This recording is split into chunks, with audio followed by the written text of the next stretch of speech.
Around 13 years of age, I became addicted to instant messaging. I wasn't friendless or weird, but I just preferred communicating with people online, which often led to striking up online long-distance friendships. Most of the time, it was completely harmless, but looking back on some of the conversations I had with older people than me leaves me feeling I was a bit naive. But this encounter was of a different ilk. At age 15, I had my regulars I talked to, and one of them was a real-life friend, John, who knew my family quite well. I had dated him when I was younger, but dated in the form of no physical touching and me dumping him over MSN. The closest we ever got to intimacy was me taking a topless photo of myself for him, but never actually sending it because I was a bit chicken. It was weird for a while, but we eventually became best friends. One day, after I signed in, John began talking to me as though we had already been partway through a conversation.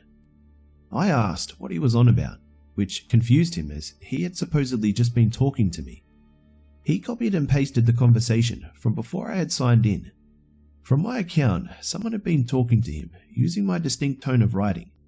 I panicked, called John, and explained that it wasn't me that he'd been talking to. We both didn't know what to do, so we just hoped it wouldn't happen again and ignored it. Maybe a week or two later, the same thing happened again though.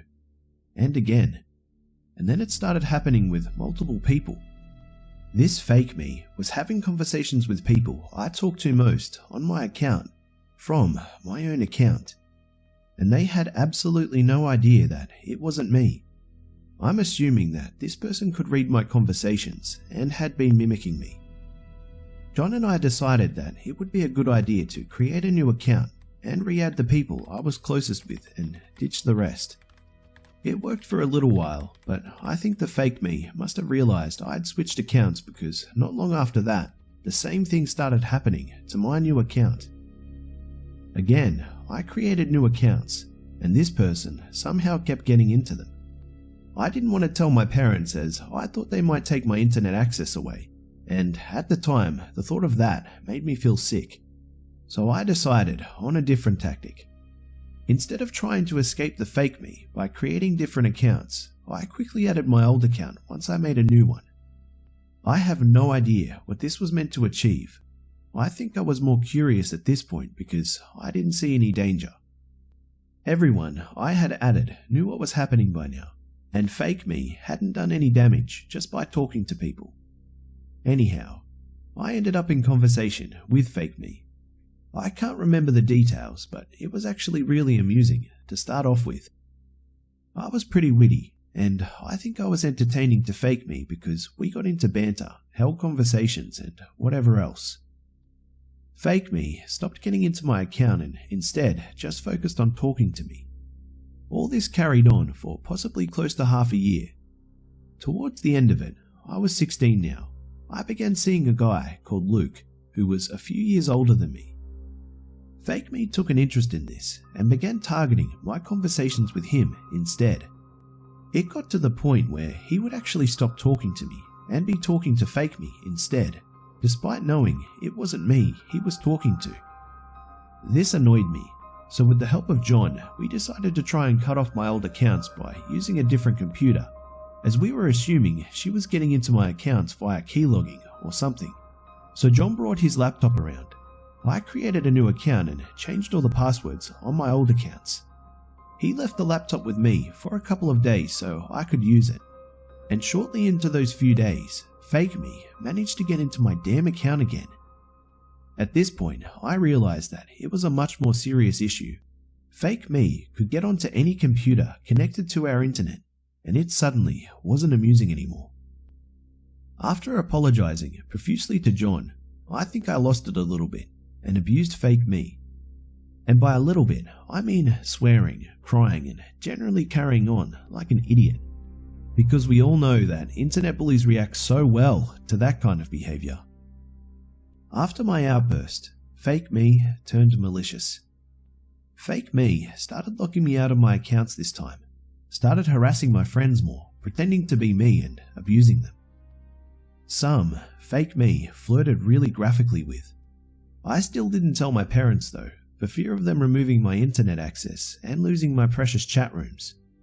It all came to a head when Fake Me found the previously mentioned naked picture of me and sent it to all of my contacts. I had completely forgotten about it and must have left a copy on my hard drive. Luckily, I didn't have many contacts due to losing most from my ever-changing accounts, but still, it was horrible and had me feeling so ashamed. I know I shouldn't have taken the photo in the first place, but for it to be sent around without my knowledge left me feeling absolutely sick. Lord knows where that photo has ended up on the internet. At this point, John decided to take things into his own hands and told my dad. He left the part out about the photo, but the rest was detailed. My laptop was taken away and the cable for the household computer was hidden, and I couldn't use it unless I was supervised. I don't know what he did about securing our network, but it never happened again after that. I was stupid and blamed John for telling my dad, but in reality he did what I should have done from the start. I put my family at risk because I couldn't deal with not having my chat rooms anymore. Number 2. Today I went to the movies to see Deadpool. Alongside me was my stepmother, who has recently been training to be a cop. In the beginning, everything was going normally and everything was good. I loved the movie and had seen it once before this. Toward the end of the movie though, I noticed an older man who had walked to the top of the theatre where me and my stepmother were sitting, and he just stood there. He didn't watch the movie, didn't sit down, didn't do anything except stare at people. I blew it off, thinking that he was looking for someone and couldn't find them. He then went down toward the entrance of the room and did the same thing, looked up at everyone and stared for another 7 to 10 minutes before leaving. I thought it was odd, but continued watching the movie. About 2 minutes later, I see the same old man walk in, only this time he walked very slowly across the theatre, not looking at the screen or anything, but again looking at all the people. My stepmother looked at me and whispered, "Grab your things and head to the lobby." I began to get a little freaked out and did what she said. I went to the bathroom to pee, and when I came out there were 4 workers standing outside the theatre, and she was explaining how his behaviour was like that of someone about to shoot up a room. He was scanning the room and everyone in it. After a while, the workers took control of the situation and watched the man for a bit just to make sure everything was well. 2 workers went in, and after about 5 minutes they came out saying, "Yeah, dude, he's still standing there and just staring at everyone." Soon after, we left the theatre just to be safe. Once getting home, she had called one of her friends that works at the police station and talked to them about it.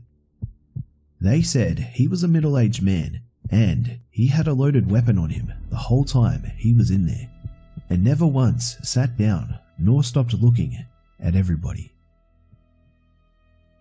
Number 1. A bit of background info. I'm a university student in the southwest of England. I currently live in a share house with 3 other girls in a somewhat dodgy area. My bedroom is the only one on the ground floor, with a back door that leads onto a small and discreet patio in the garden. It's a semi-detached, so there's houses on either sides, and there's a lane behind the gardens with no street lighting. Recently, we've had some bad weather in the area, so the dividing fence on one side has fallen down, as well as some of the fencing to the lane belonging to the other houses. The first time it happened was at the end of December.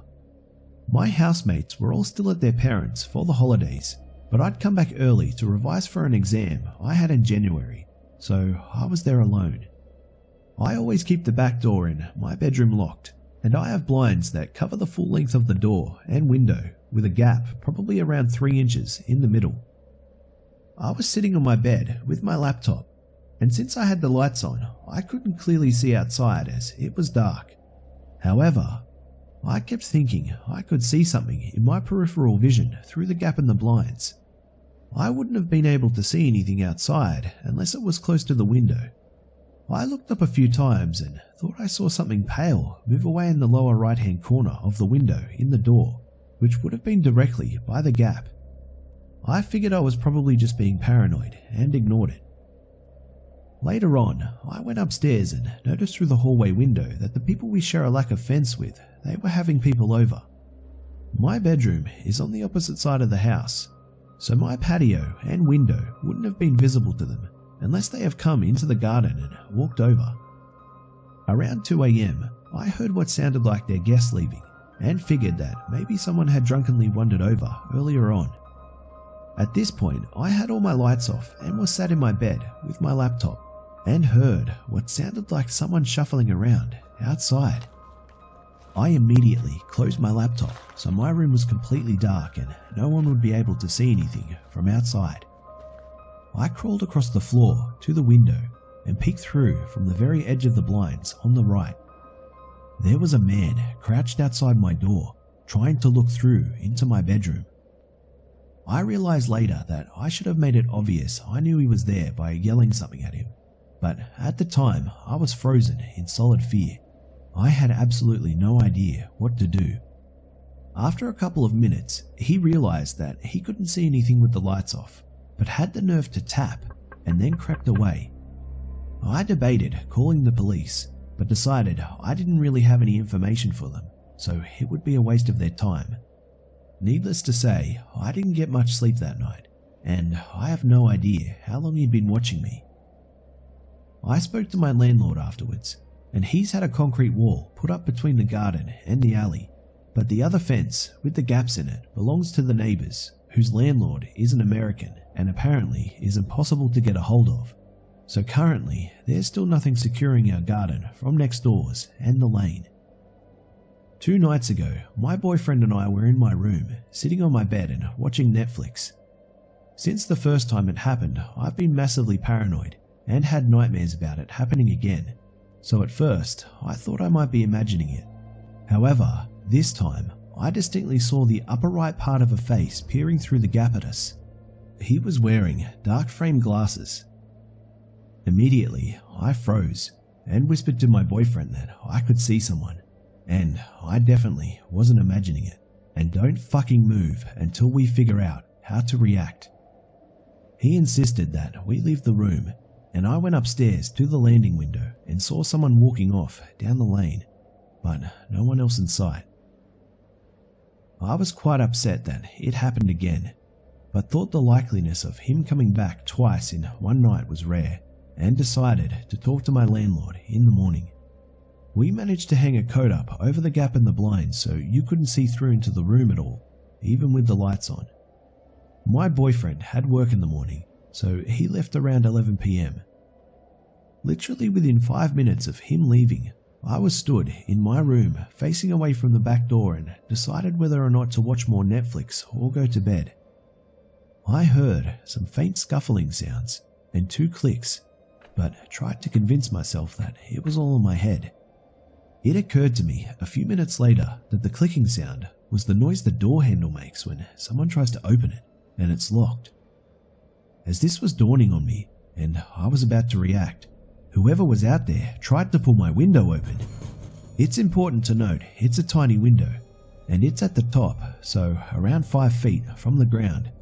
It doesn't close all the way as the latch is broken, but I have a dream catcher with wind chimes hanging from the inside handle. So as they pulled it open, the wind chimes started rattling against the window. I was terrified at this point. I'm very small and have no idea how to defend myself, and someone was actually attempting to enter my house through my bedroom. I have no idea how I summoned the courage to do it, but I whipped the blinds open and made a big deal out of slamming the window shut, then peered outside.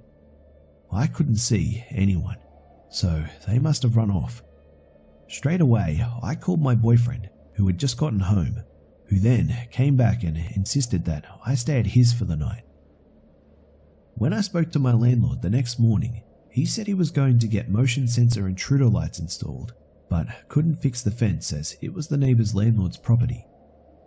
I was still pretty freaked out, but I thought that the wind chimes rattling must have made it clear that trying to get in wouldn't go unnoticed, and the gaps had been covered, so there wouldn't be any point in returning again.